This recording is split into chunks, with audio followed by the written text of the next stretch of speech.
ਇਹਨਾਂ ਨੂੰ ਫੜੋ ਭੈਣ ਚੋਦਾਂ ਨੂੰ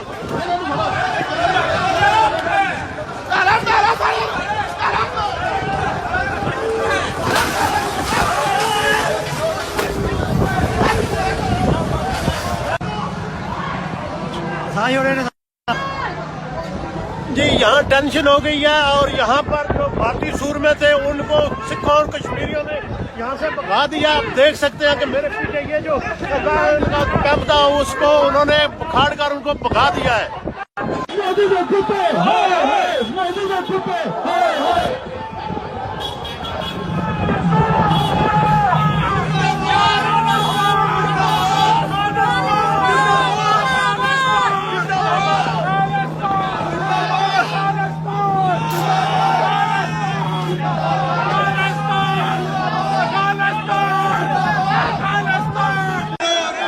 इंडियन गवर्नमेंट